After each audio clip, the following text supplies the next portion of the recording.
Hello বন্ধুরা, তোমাদের সাথে সিঙ্গাপুরের একটা নতুন জিনিস শেয়ার করতে চলে আসলাম। তো আমি যেই অ্যাপার্টমেন্টে থাকি সেই অ্যাপার্টমেন্টটার নিচেতে এরকম প্যান্ডেলের মতন প্রায় মাঝে মাঝে দেখি হয় কিছু না কিছু।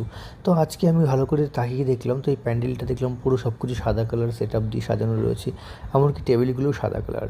তো ভালো করে তাকিয়ে দেখলাম ভেতরটায় যে কেউ একজন মারা গেছে, তার ফটোর মধ্যে সুন্দর ফুল দিয়ে সাজিয়ে গুছিয়ে রেখেছে এবং প্রত্যেকটা টেবিলগুলোতে সুন্দর ড্রাই ফ্রুট এবং কোল্ড ড্রিঙ্কস রেখেছে। এইগুলোই দেখি এরা বসে বসে নিজেদের মধ্যে কথাবার্তা বলে এবং সাইলেন্সলি নিজেদের মধ্যে খুব স্লোলি কথা বলে এবং সেই এগুলোই খায়।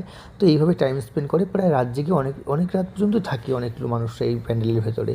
তো আরেকটা সবচেয়ে বড় কথা, প্রায় এক সপ্তাহ ধরে এই অনুষ্ঠানটা এরা নিজেদের মধ্যে এরকমভাবে চালিয়ে যায়। তো আরেকটা সবচেয়ে বড় ব্যাপার যেটা দেখে আমি অবাক হলাম, যে এই ফটো ফ্রেমের পেছন দিকে একটা কফিন থাকে। তো এই কফিনটার মধ্যে কী থাকে আমি ঠিক শিওর জানি না। আমি কনফিউশন রয়েছে যে এই কফিনটার মধ্যে কি যে মারা গেছে তার কোনো অস্তিত্ব কিছু রেখেছে।